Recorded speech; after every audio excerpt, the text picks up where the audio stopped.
yewe Niyonzima Jean Claude maze kumva icyo amategeko ategeka abashyingiranywe, nemeye nta gahato ko wowe Murekatete Immaculée umbera umugore, tukazabana uko twabyiyemeje kandi dukurikije uko Murekatete Immaculée maze kumva icyo amategeko ategeka abashyingiranywe, nemeye nta gahato ko wowe Niyonzima Jean Claude umbera umugabo, tukazabana uko twabyiyemeje kandi dukurikije uko amategeko ya Repubulika y'u Rwanda abiteganya. Nibyo narasezeranye mu murenge mu karere ka Rwamagana iwabo mu dama havuka. Yego. Nk'uko itegeko rya Repubulika y'u Rwanda ribiteganya ko mu bashyingiranwa kuri uyu munsi wa none muri iki gihe, bitewe n'ibintu byajyaga bivuka ugasanga gitifu arimo arasezeranya umugore aturutse aha ati twari dutuye aha ntanya abana n'umugabo wanjye twarasezeranye none yashatse undi mugore cyangwa ashatse undi mugabo. Bavuze ko rero isezerano ribera iwabo aho umudamu avuka umukobwa avuka cyangwa aho umugabo atuye abarizwa. Yego. Rero narasezeranye byemewe n'amategeko mu murenge, ntabwo nzavuga ngo ndi umugabo w'umugore byimbeho nk'ibyo njya numva muri social media. Yego. Yewe ndi umugabo w'umugore byemewe nari divorce, ariko noneho ndi umugabo mwe ubugiye ku irembo irangamimerere Niyonzima Claude n'umugabo w'umugore. Amena. Yitwa Murekatete Immaculée. Haleluya, Imana ishimwe cyane. Kandi ni dogiteri rero utagira ngo ni dogiteri.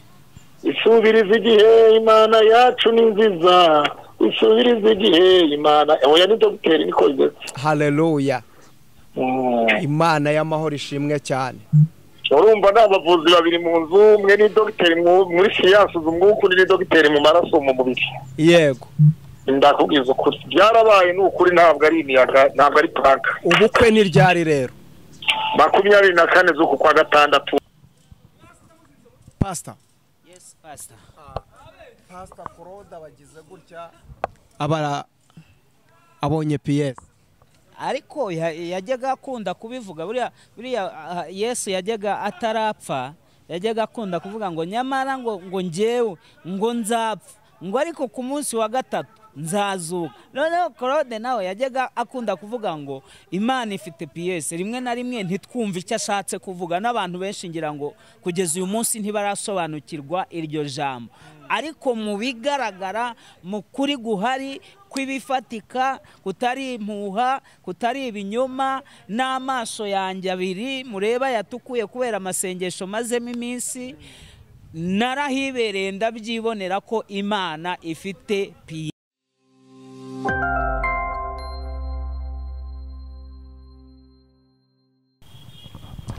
Kantangira ngusuhuza kwifuriza amahoro y'Imana ugarutse kubana natwe. Habwo umugisha n'Imana, kuboko kwiza kw'Imana ni kuboneke kuri wowe uje kubana natwe ari ubwa mbere. Imana y'amahoro ni guha umugisha. Ndagusuhuje mu izina rya Yesu Kristo, umwami n'umucunguzi wacu.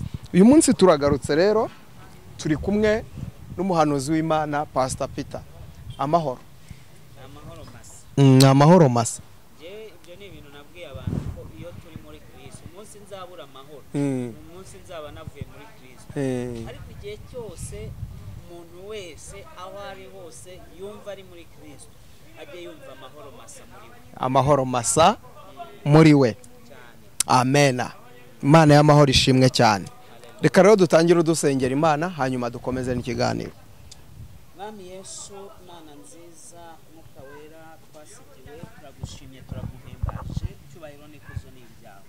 Bana natwe muri aka kanya kose tugiye kumara ahangaha tuvuga kugira neza kwawe n'imirimo ihambaye udahwema kutugirira ku isi yose hirya no hino mu bantu bawe. Izina ryawe nirihimbazwe kubera yuko n'aka kanya ugiye kongera kutugirira neza. Ndabizi ko hari abagiye gufashwa. Ijambo ryawe ryarambwiye ngo Mwami Imana unkangura uko bwije n'uko bukeye, ukampa amagambo ayo kugira ngo nkomeze abahungabanye cyangwa se abafite imitima ishenjaguye. Shyira amagambo meza kuri uru rurimi rwanjye kugira ngo abantu bose bakurikira isezerano babashe gufashwa n'iki kiganiro kandi bunguke byinshi mu izina ry'Umwami wacu Yesu. Amen. Amen. Pastor Peter. Yes, Pastor. Ntabwo turi butinde. kera kabaye ngo Pastor Claude ngo PS yabonetse. reka tubwire Pastor Claude ngo felicitation. Abaswahili baravuga ongera. Ndakumva koresha igiswahili cyane. Utumishi ongera sana. Tunaona umebarikiwa na mke mzuri sana. Mungu akubariki sana. Yego. Mu Cyongereza bitavuga ngo congratulations. Yego. Rwose mu Gifaransa naho baravuga bati mu Gifaransa ni felicitation ngira ngo. Mu Kinyarwanda Imana ifite PS. Mu Kinyarwanda turavuga ngo Imana ifite PS. Rwose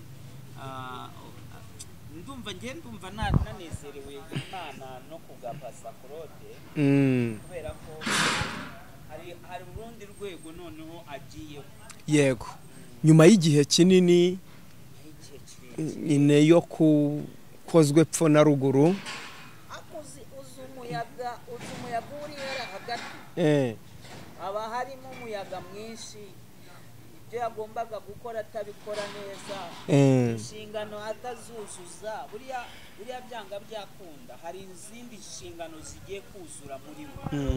N'abari baramufasheho ijambo bigiye kurangira. Buriya amagambo ashize ivuga, barakore bajya baririmba indirimbo ivuga ngo birabaye we birabaye, amagambo ashize ivuga we birabaye. Rero n'ibya Claude birabaye, n'ibindi buriya tugiye kubitegereza. Ubusa abantu baza ari ibiki bibaye. Yego, Imana ko ifite PS. Najyaga yiruga bivuga, abandi muhakana, abandi mutazi ryari byo, abandi mutabyumva neza, ariko Imana ifite PS. Ejo mu munsi ntavuze umunsi abantu baraza kumva, ariko narabyirebeye n'amaso yanjye mbona ko Imana kuko ifite PS. Kandi none PS, uzi ko Imana igira PS ikaza ari originali. Noneho ndabivuga Bwana Imana yamuhaye PS neza, yamuhaye noneho originali. Nkeka ko mu by'ukuri nkurikije iby'amaso yanjye yarebye, Imana yamuhaye PS ya original. Ariko mu bigaragara physical appearance cyangwa mu bigaragara hano, nawe ngira ngo nakweretse sample. Ngira ngo nawe amaso hari icyo yakweretse, hari icyo amaso yaguhaye, nibinashoboka uze kwerekana n'abantu badukurikiye. Abiza abantu bajya bavuga ngo ariko murakabya, ngo nta foto, ngo nta cyabaye, ngo yego rwose Pastor Claude Imana yamuhaye PS.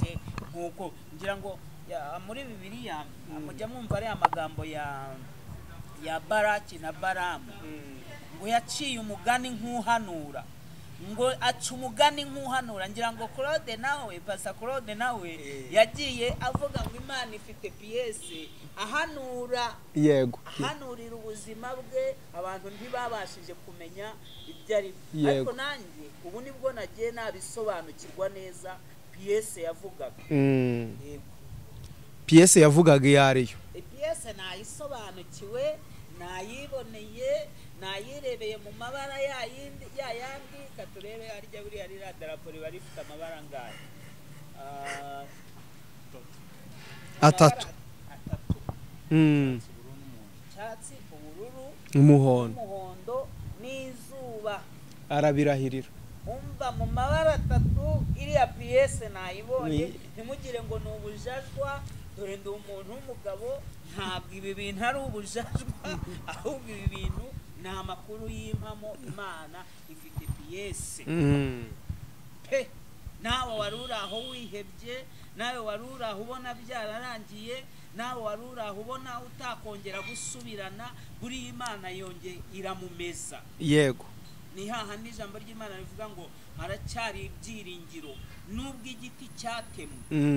Iyo gisigaje imizi mu butaka, impeshyi igacaho ikarangira yego kikagira imana imvura ikongera ikagwa kikumva amazi cyangwa hakabaho umugiraneza ukivomerera akacyuhira cya giti kirongera kigashibuka ngo ndetse kikagira amababi meza y'ibitontome kikongera kikera imbuto nziza nk'iza mbere nuvuga ngo hari period Pastor Claude yari arimo nakita iy'impeshyi ariko uriya yari yumye pe ariko Imana ishimwe ko imizi yari yarasigaye mu butaka ubu mu yandi magambo agiye kongera ashibuka. Alo umukozi w'Imana Pastor Claude. Amina ubu uri live mu kiganiro ku Isezerano TV. Isezerano bisanzwe wanjye ntabwo bisanga kuri telefone. Uri live nta turo mu mwana ba ibyo tubyihorera. Nta turo tuguha. Isezerano kera twari inshuti ariko mwese twarashwana. Nubu turi inshuti turagukunda. Ninde uzaho nta ninde uzuko mbayeho ninde uzuko imodoka inywa esanse. Ngewe umva nkubwire Isezerano TV dufite gahunda yo kuza iwawe ejo mu gitondo. Ejo mu gitondo turaza kandi biri seriyuri live mu kiganiro. Muraza mwitwaje impamba y'umutambyi. Oya nta kibazo. Mbwira igishakumba. Amakuru rero ahari kera kabaye piyese yabonetse. Oya hari rwose 100%, 120% ndetse. Uvuye mu murenge. Amafoto ngaya ari hano, video ziri hano. Yego. Umugore mwiza rwose nabonye w'icyerekezo Imana yaguhaye. Umuriro nuzajya ubura mu nzu nta mpamvu yo kugura peteroli. Imana yakoze ibikomeye. Imana ifite PS. Amen. Ndi mu kiganiro na Pastor Peter. Niwe arimo aravuga ati Pastor Claude ni inshuti yanjye. Rwose Imana yamuhaye umugore mwiza nari impibereye. Amina. Imana ihoza amarira. Yego ye. Pastor Peter rero ni uri mu kiganiro hano ku Isezerano TV. Niyo mpamvu nari nguhamagaye kugira n'abantu bo ku Isezerano TV bakumve. Ahubwo buri muntu wese ufite nimero yo ku Isezerano TV yaba mu Rwanda, Amerika, Canada, Australia, muri Shegeri, mu Bwongereza, Afrika yose. Yego. Bose batwerere Pastor Claude Niyonzima banyandike nimero zanjye barazigira 825 Oya turanazishyiraho. Niko bimeze. Hanyuma ro Peter Pastor Emmanuel. Yego. Ndahantu ndibize ariko reka nkubwire ibindi icyo ashaka kumbaza nibyo narasezeranye mu murenge mu karere ka Rwamagana wabo mu dama havuka. Yego. Nk'uko itegeko rya Repubulika y'u Rwanda ribiteganya ko mu bashyingiranwa kuri uyu munsi wa none muri iki gihe bitewe n'ibintu byajyaga bivuka ugasanga gitifu arimo arasezeranya umugore aturutse aha ati twari dutuye aha ntanya abana n'umugabo wanjye twarasezeranye none yantaye ashatse undi mugore cyangwa ashatse undi mugabo. Bavuze ko rero isezerano ribeye iwabo aho umudamu avuka umukobwa avuka cyangwa aho umugabo atuye abarizwa. Yego. Rero narasezeranye byemewe n'amategeko mu murenge. Ntabwo nzavuga ngo ndi umugabo w'umugore byimbeho nk'ibyo njya numva muri social media. Yego. Yewe ndi umugabo w'umugore byemewe nari divorce ariko noneho ndi umugabo mwe ubugiye ku irembo irangamimerere Niyonzima Claude n'umugabo w'umugore. Amena. Yitwa Murekatete Immaculée. Haleluya. Imana ishimwe cyane. Kandi ni dogiteri rero utagira ngo ni dogiteri. Isubiriza igihe Imana yacu ni nziza. Isubiriza igihe Imana. Oya ni dogiteri niko bimeze. Haleluya. Imana y'amahoro ishimwe cyane. Urumva n'abavuzi babiri mu nzu, umwe ni dogiteri muri siyansi umwuka ni dogiteri mu maraso mu mubiri. Yego. Ndakubwiza ukuri byarabaye n'ukuri ntabwo ari imiyaga ntabwo ari planka. Ubukwe ni ryari rero? 24 z'uku kwa gatandatu uratumiwe Isezerano TV ndihaye ikaze ariko biterwa nuko byitwara muri iyi minsi. Isezerano TV uko ryitwara nibyo biri bunyemeze ko rizahabwa ikarita yo kwinjira muri hotel La Paris ya Nyamata. Niho muri La Paris niho bizabera. oya niko byubakitse. ndakubwiza ukuri Imana ni ukuri ntabwo ijya ibeshya ibyo ivugira mu bisoza. Gusezerana nabyo mu nzu y'Imana ni kuri uwo munsi. Yego. Bizabera i Nyamata, reception ni Nyamata, ndetse gahunda tekinike zo. No gukwa. Oya gahunda nuko zubakitse. Nuko zubakitse. Kuko Bugesera ni akarere Imana yavuzeho amateka menshi meza. Bugesera ni akarere k'amasezerano. Yego. Rero Imana yahambaye gakondo y'ubutaka n'inzu, ngomba no kwagirira gakondo aho naseye. Ndavuga ngo ahangaha kana akarere mfashe mu maraso mu izina rya Yesu. Amena. Ubu ni ubutaka ngomba guturaho mu isi y'umwuka mu izina rya Yesu no mu isi y'umubiri. Urusengero ni mu mujyi wa Nyamata. Haleluya. Ku buryo isi yose abantu bazamenya ngo Imana isubiriza igihe, ntawa yikoreye ngo yikorera amaboko. Yaravuze muri Yeremiya 29:11 zibyo nibwira nzabagirira ni byiza si bibi kugira ngo mbare n'umutima mushya w'ibyo muzabona, hanyuma ngo muzagenda munsenga nanjye nzabumva. Amena. Ubwo rero gusenga kwanjye kwarumvise, baravuze ngo Imana ifite PS. Haleluya. Imana isubije neza, impaye umugore w'umusenzi usenga neza, ubaha Imana kubaha n'umugabo, kandi uzubaha Imana kubaha umugabo, uzakunda Imana n'abantu, agakunda abakirisitu, agakunda intama, akaba mama pasiteri. Ikindi cya kabiri, Imana impaye umugore ufite n'ubumenyi bwo mu rwego rwo hejuru. Haleluya. Aho ni neza. Ni ukuri Imana iguha umugisha Pastor Claude. Abantu bo kwisezerano TV nzi neza ko bari bunezezwe no kumva. Kubera yuko nasanze umugore wa kure. Yego. Umugore wa kure ntabwo yamara ibyishimo umugabo. Yego. N'umugabo wa kure ntiyaha ibyishimo umugore. Oya birumvikana. Kugira ngo njye kudivorsa n'uwa mbere byari ibibazo. Yakoreraga mu ntara nkaba muri Kigali. Yego. Tukazahura kwa gatanu nijoro. Ugasanga rasubiye ku kazi kwa mbere mu rukera cyangwa ku cyumweru nimugoroba. Yego. Reka mbwira abantu ngo umugore wa kure cyangwa umugabo wa kure nta byishimo mu rushako bihaba. Yego. Ariko Imana ni nziza, Imana ifite uko ibigenza kuruta uko abantu babigenza, kandi abantu bagira ibyo bibwiye, bavuga amagambo, Imana ikavuga ijambo. Yego. Umunyarwanda byaye umwana mwitaho bantegeye siho bambonera. Aho benshi bari bategeye ku niyo nzima korode ntabwo ariho bamuboneye. Ntabwo ariho bamuboneye. Ndakubwiza ukuri Imana. Arabavuga uriya ni umugabo, nta wa mugore wakwemera, wamukura hehe? Kandi umugore Imana impaye araruta nabo nigeze kurambagiza, nabo nigeze kuvugana nabo bose. Oya ni ukuri Imana yaguhaye. Uwo nashatse mbere watandukanye, uyu nguyu aje afite umuntu, afite revo, afite Imana muri we, aramuruta. Yego. Niko byubakitse. Ndakubwiza ukuri Imana y'amahoro ihabwa icyubahiro cyane. Amen. Ariko umugambi w'Imana ubwo nturimo wo? N'umugambi w'Imana urimo. Ubwo nawe urashyiraho nimero? Ndayishyiraho rwose. Hanyuma ushimirire umusaza Apostle Ntambara Saturday Innocent. Yego. Yafashe amasengesho y'icyumweru. Yego. Arambira Pastor Claude ngiye kugusengera amasengesho y'icyumweru cyose nka Poso, nk'umuntu nka Saturday nagiye Isiraheli 24. Yego. Imana ya Isiraheli nasenze, nagiye mu mwobo Yesu yararimo yapfiriyemo, arazuka, nagiye Yerusalemu ku nyanja, nagiye hehe nka Poso Saturday Ntambara. Pastor Claude uyu mwaka utararangira, Imana mvuye mu masengesho imwe kugiye gukora ubu, none birabaye. Haleluya. Undi muntu ni Prophet Ernest Nyirindekwe. Yego. Kandi umushimirire. Yego.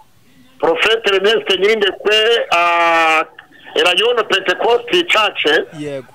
Hariya mu Giporoso kuri Nazareni. Umugabo w'Imana n'umuhanuzi w'Imana, Imana yemera. Nukuri kose. Ibyo avuze byose birasohora, nka wa mugabo wo mu ba Samuel wa mbere 9:6.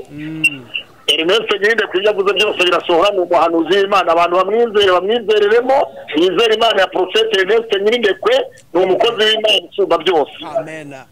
Hanyuma ikindi kigeretseho. Yego. Yamaze kunyemerera Vewiti ebyiri. Prophet Ernest Reverend Nyirindekwe. Yabikoze Nyirindekwe. Oya wowe iki kiganiro ukimuhe irinki. Vewiti ebyiri n'amadolari 500 aherekeje Vewiti ebyiri. Amen. Uwo mugabo wamwumvise ko muri umukozi w'Imana isumba byose. Imana imuha umugisha. rero abo nibo dukeneye mu gihe gisa nk'iki. Imana izamura abakozi b'Imana nabo bazamure bagenzi babo, Imana ibafashe, nimara kubafasha bafasha abandi, kandi bafatanye ibiganza bazamurane basunikane. Icyo nicyo kimwe gusa. Pastor Emmanuel, yego, nabonye ushatse umugore wagize kaminuza y'u Rwanda i Butare, yego, ndavuga nanjye ntabwo nzajya gushaka uwo mu gikoni, nanjye sizashaka uwo mu gikoni wapi. njyewe biranejeje aho hantu nzaba mpari. Oya niko bimeze. Hanyuma uwo mugabo Pastor Peter, yego, aremewe, yego, ni umugabo w'Imana, Imana ikoresha ibimenyetso n'ibitangaza. amena.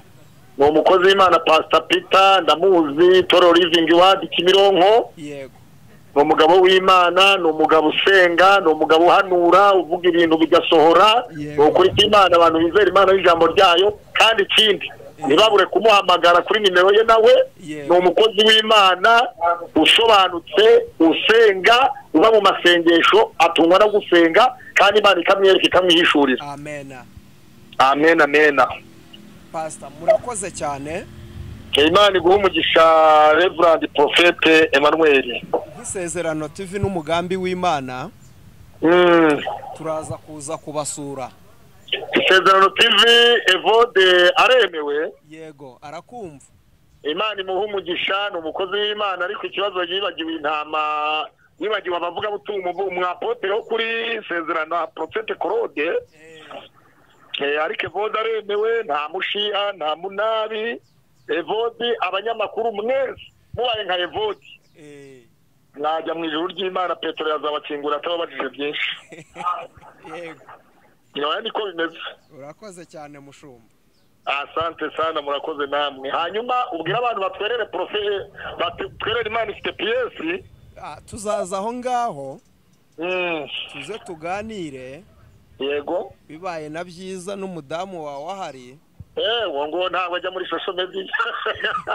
Ntacyo nge nzaza, tuzaza. Twebwe twitwa ba Nyirandarwendeye, ariko hari abataremeye bya social media byo ku mihanda, ba Nyirandarwanze rwo ku muhanda social media. Oya, tuzaza kwa ejo, tuzaza.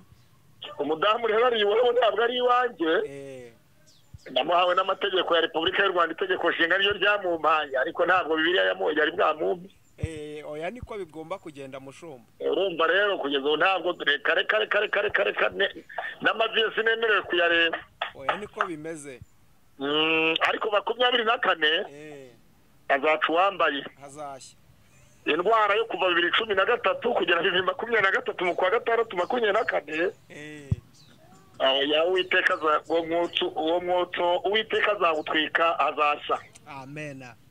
Niko byubakitse. Imana iguha umugisha Pastor. Imana ifite PS. Amen. Amen.